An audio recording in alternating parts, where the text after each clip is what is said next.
Europe 1. Vous écoutez Culture Média sur Europe 1, 10h, 11h30, tous les jours avec Thomas Hill et votre invité ce matin, Thomas. Caroline Iturbide, co-présentatrice du meilleur des réveils entre 6h et 10h avec Philippe Lelouch sur RFM. Donc vous venez d'enchaîner 4 heures de direct là. Ouais, exactement. Mais 4 heures ressenties vraiment 1 heure. On se marre bien, oui. C'est très sympa, l'ambiance est dingue.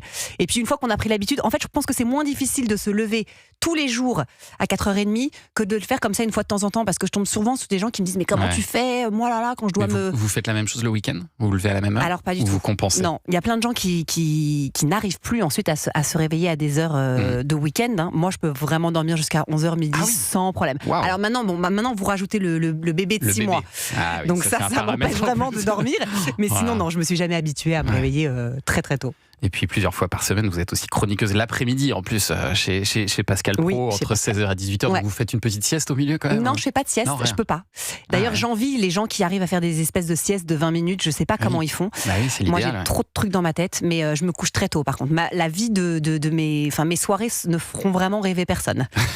Vraiment à 20h, la personne est couchée comme une vieille personne. La tristesse, très bien. Avec les poules quoi. Mais du coup, il faut compenser un peu cette vie en décalé avec quelques méthodes pour se sentir bien, d'où ce livre que vous publiez, Caroline, 50 méthodes feel good.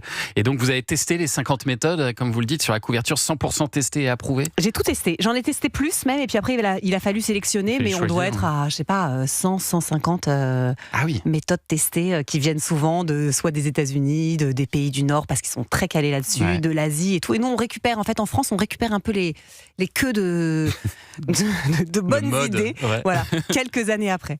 Et alors la première méthode que vous proposez, qui est vraiment accessible à tous, là pour le coup, c'est de marcher.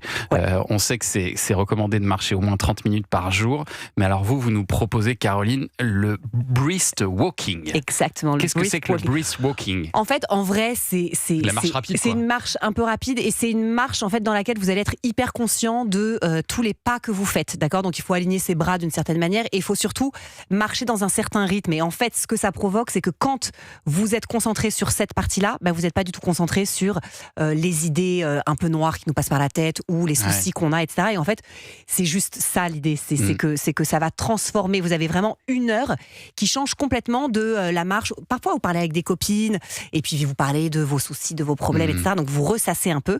Alors que là, en fait, le fait de vous concentrer sur la manière dont vous allez marcher, au bout d'un moment, le cerveau ne se rend plus compte, mais il oublie complètement les petits problèmes du quotidien. Vous le faites dans la nature, en forêt. La nature, j'en parle vachement dans le livre, mais c'est vrai que c'est payant à chaque fois. Et puis alors après, le brisk walking, on peut se faire un bain glacé à la maison. Faut beaucoup de glaçons du coup.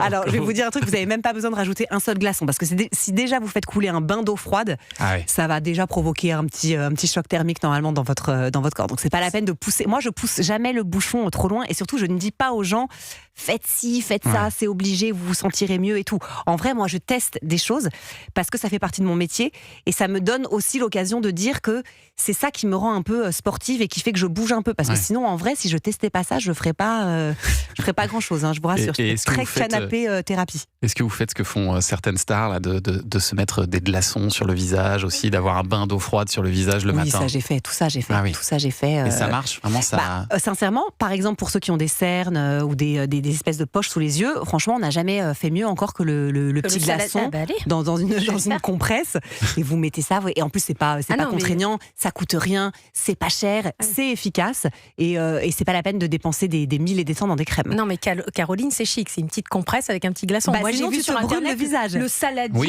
glacé, la tête dedans. Je vais essayer. Après, moi j'adore aller dans l'extrême de manière générale, c'est un peu ma personnalité. Je peux toujours essayer pour voir, mais c'est vraiment pas conseillé au quotidien, on va dire, de faire des trucs extrêmes, parce que ça va vous brûler la peau plus qu'autre chose. Mais ça march, parce qu'on dirait pas que Caroline est levée depuis 4h du matin quand même. Donc ça marche bien. Mais ça c'est le maquillage. Le maquillage, ça marche vachement bien, le maquillage. C'est vraiment tout en pétrochimie. Et puis alors, il y a quelque chose aussi qui revient beaucoup en ce moment, on nous le dit tout le temps, il faut ralentir. Ça vous le dites aussi dans votre bouquin, vous recommandez par exemple justement des soirées douces, vous disiez que vous vous couchiez très tôt. Des soirées douces, c'est quoi? C'est des soirées où on s'ennuie en fait, c'est ça? Alors moi j'adore l'ennui. D'ailleurs je l'ai souvent dit à mes enfants, parce que c'est vrai que quand ils étaient petits, je les ai souvent entendu me dire je m'ennuie. Et en fait fait, ça me paniquait pas du tout. J'étais pas là, ah oui, merde, attends, il s'ennuie, alors attends, il faut que je lui trouve un truc à faire. J'étais là, mais c'est génial. Ouais, ennuie-toi. Ennuyez-vous. Et je les ai vraiment laissés s'ennuyer. Résultat, je sais pas si c'est ça ou autre chose, mais ils ont 15 ans et 17 ans aujourd'hui. Et c'est vrai qu'ils ont appris, en fait, cette espèce de truc un peu où on se laisse porter. Il y a cette grande tendance de ce qu'on appelle le bed rotting. Ah oui. C'est toujours des mots un peu anglais, un peu compliqués, mais en fait, ça veut simplement dire rester que... au pieu, quoi. Ouais. Rester au lit. Et assumer, surtout sans culpabiliser. Oui. Ça, et c'est vrai que moi, j'en ai eu un peu marre, mais c'est récent parce que j'étais quand même dans un truc très très speed pendant très longtemps. Et de toute façon, je remplis ma vie de plein de choses, parce que je pense que j'ai tellement la peur du vide que j'ai vraiment pris l'habitude de remplir. Et en fait, c'est vrai qu'à un moment donné, ça m'a un peu saoulée.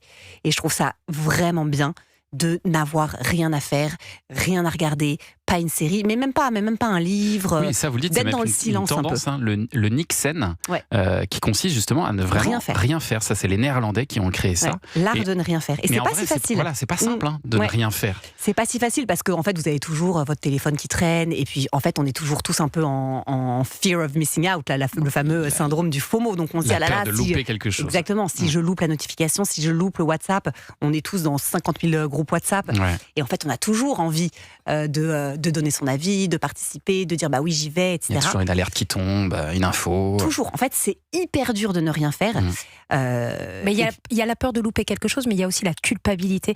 Je trouve que de ne rien faire, on culpabilise. Oui. On se dit, ah là là, les autres courent partout et regardent, moi je suis là, je fais rien. C'est ça qu'il faut enlever. C'est dur à enlever cette culpabilité, surtout quand on est maman ou papa. On l'a pas eu, la seule fois, je pense, où personne vraiment ne l'a eu, c'était cette espèce de fameuse, ce confinement du Covid, où en fait c'était très rassurant de se dire qu'est-ce que ça faisait du bien finalement, que on ait de l'argent où on n'en est pas, on ait un job où on n'en est pas.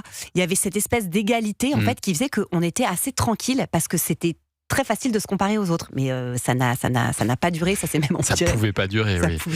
Et alors, pour ralentir aussi, il y a une technique qui est pas mal, ce sont les loisirs à faible énergie, comme Anissa par exemple qui fait du Lego. Mais elle a raison, c'est ma passion. Et vous vous dites, on peut faire des pulses, de l'aquarelle, tout ça, ça fait beaucoup baisser le stress. Les pulses, moi je déteste ça plus qu'autre chose. En fait, c'est encore un truc qui me stresse. Mais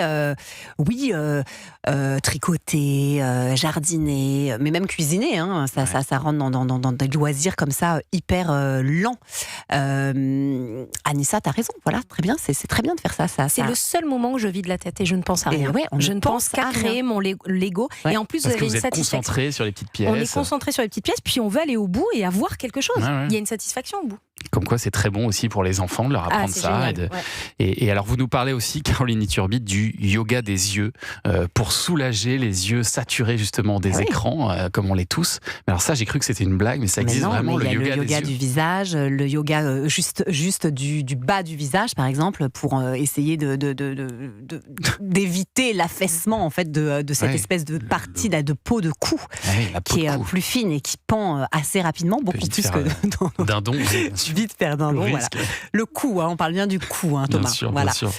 Yoga des yeux, yoga des yeux, ça existe, mais pour la même raison. C'est parce qu'en fait, on ne s'en rend pas compte, mais en fait, on est tout le temps sollicité. C'est-à-dire qu'on est beaucoup plus sur les écrans, on est beaucoup plus sur nos téléphones. On est là, on plisse des yeux, machin, on veut savoir quelle est l'info, etc. Donc, on peut faire du yoga des yeux. Pas beaucoup, mais ça c'est toujours pareil. En fait, même si vous faites 3-4 minutes par jour, ça fatigue pas. Non.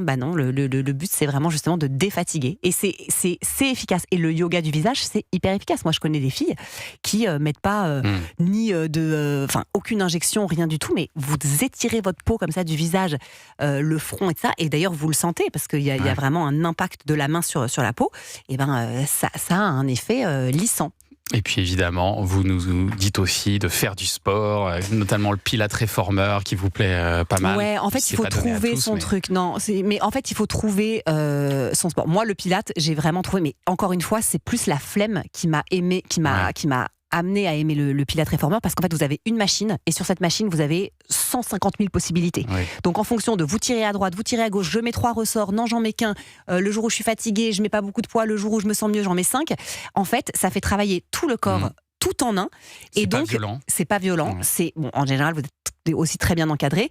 Ça me paraît beaucoup plus facile que, par exemple, de mettre mes baskets et d'aller courir je ne sais où pendant un quart d'heure. Ça me demande trop d'efforts et du coup, j'ai vraiment la flemme. Le réformeur, c'est moi qui ai trouvé ça, mais vraiment, vous trouvez votre truc, quoi. En fait, il n'y a pas de jugement. Ce qui est sûr, c'est que vous allez trouver votre bonheur dans ce livre 50 méthodes feel good. C'est signé Caroline Iturbide. Alors moi, je vais vous présenter, Caroline, dans un instant, ma méthode feel good avec un nouveau jeu en musique, un blind test à la bouche. C'est pas mal. Tiens, on parlait de sport, Caroline, avec vous. Le grand rendez-vous sport.